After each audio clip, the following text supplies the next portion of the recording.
Welcome, everybody. Hope you are doing well today. Let's talk about Hungary and India and what they're going to do to address systemic abuses of free speech from big tech. And that is a direct quote from Hungary. Now, Hungary, along with Poland, I would have to say, are the two most based countries in the European Union.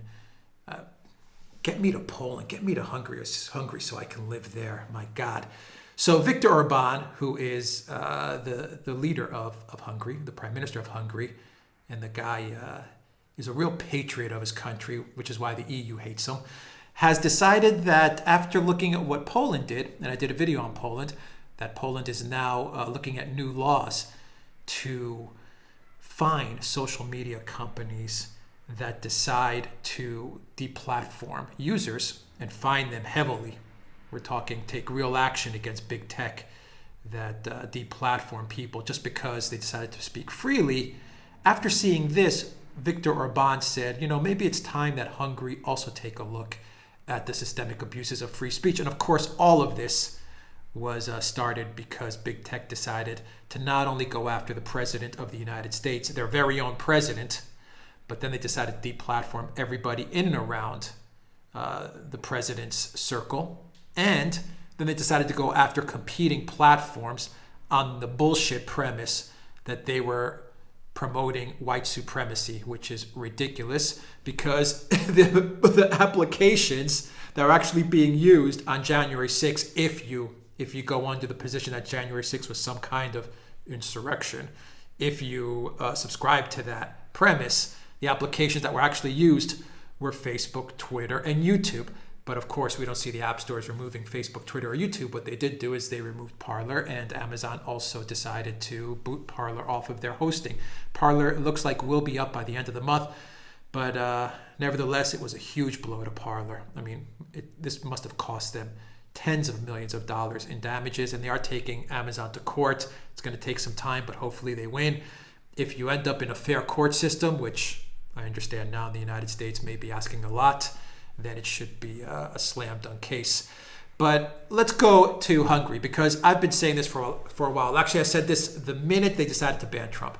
I said that every country, good or bad, I don't care if you like the country, hate the country. I don't care if you like the leader, hate the leader. I don't care. Really, that's not the point here.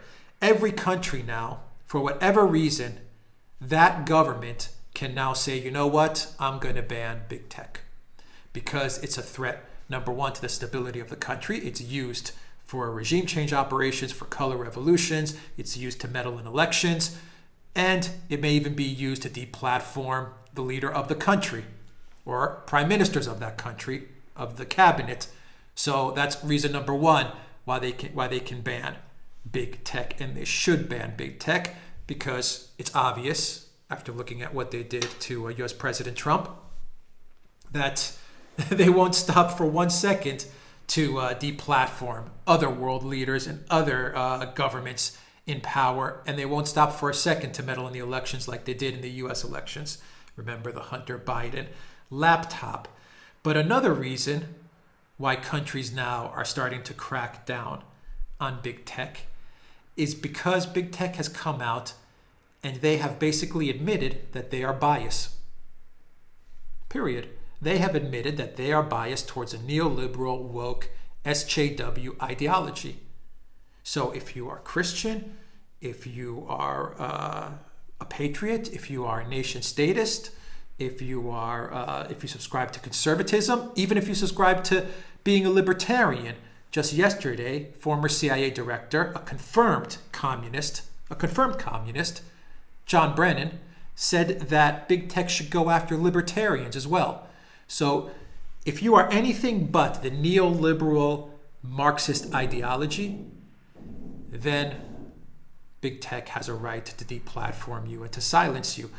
And that includes governments and politicians. So someone like Orban, who does promote conservative values, family values, to a certain extent, Catholicism promotes all these things. Actually, family values, Hungary promotes it by even giving tax incentives to couples that have a big family. I mean, they have all these types of incentives in the government. So anybody with that type of profile is a perfect target for a politically biased big tech company like Facebook or Twitter. So Hungary realizes this. They see what Poland did, and they're going to be doing the same thing. I'm looking at a Daily Caller website, and it says the Hungarian Justice Minister Judith Varga said that Hungary is considering sanctions against big tech firms over alleged systemic abuses of free speech. This is what has been reported via Reuters. And Varga is planning to meet with the Hungarian Competition Authority this week to discuss possible penalties for what he says are unfair commercial practices utilized by social media firms, including Facebook and Twitter. Boom, according to Reuters. Additionally, the minister plans to convene a meeting with the state-sponsored Digital Freedom Committee. Varga decried supposed shadow banning techniques used by social media firms in a Facebook post, saying, quote, to reduce their reach, Facebook also limits the visibility of Christian, conservative, right-wing opinions. I also have personal experience of that. Oh, man. Varga also cited a tweet by Project Veritas founder James O'Keefe, which described Twitter CEO Jack Dorsey's plan to ban President Donald Trump's account as well as additional accounts held by conservative commentators. Remember that video where Jack Dorsey says pretty much we're just getting started? So that scared the crap out of Varga. That scared the crap out of Hungary. It probably scared the crap out of Poland. It should scare the crap out of every government.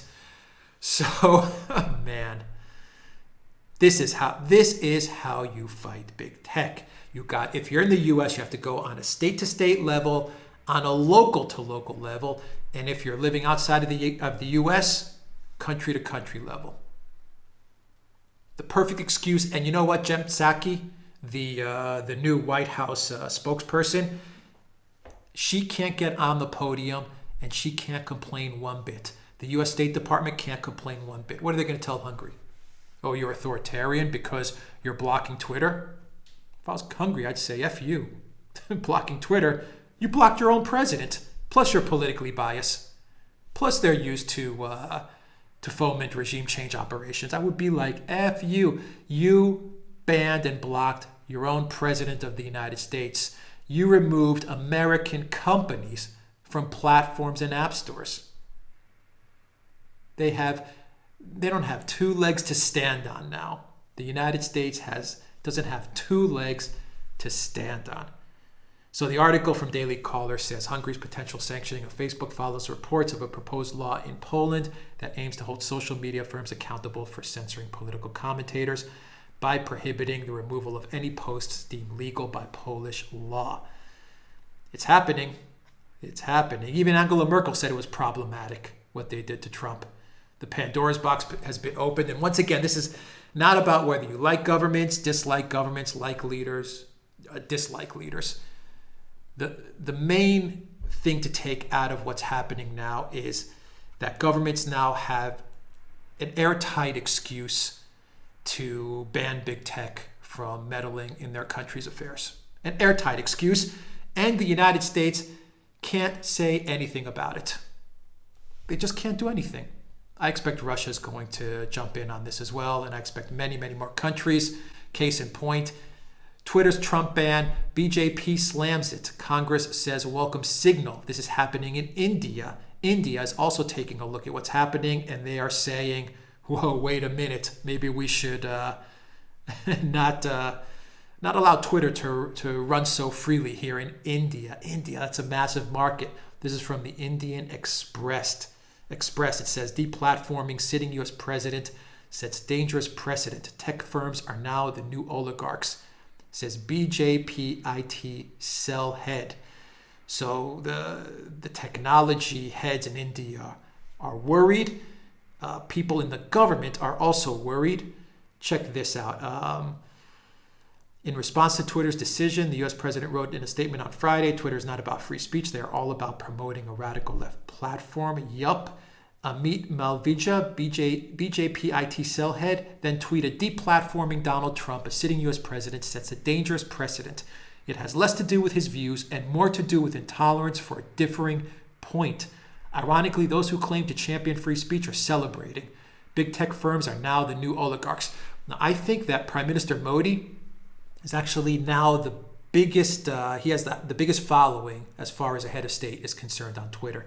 I bet you Modi is taking a look at all this and saying, if they ban Trump for his political views, not even for his political views, for what people may interpret his tweets as saying, because that was the excuse Twitter used to ban him.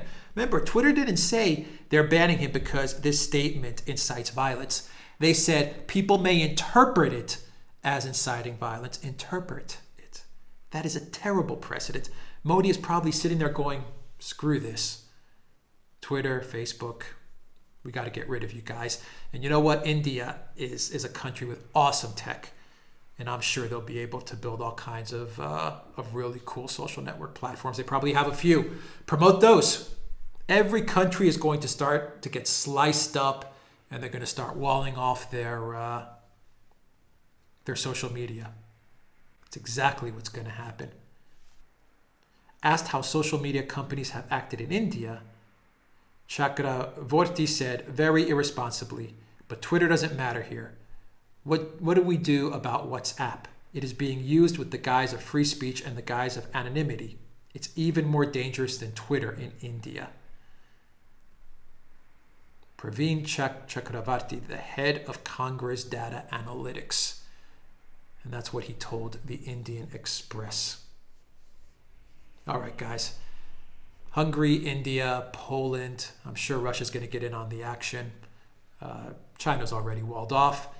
And we're going to see a lot of this happening in many, many more countries. Uganda, who can forget Uganda, who's trailblazed the way with banning Twitter and Facebook during the elections.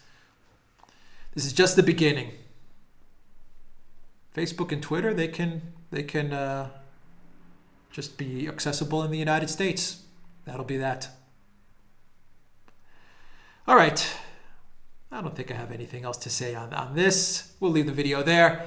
Guys, please subscribe on BitChute to this channel. Go to the Duran shop, pick up some merch. Here's a Duran hoodie. Here's a Duran magic mug. Also check out our main channel, the Duran. All those links are in the description box down below. Take care.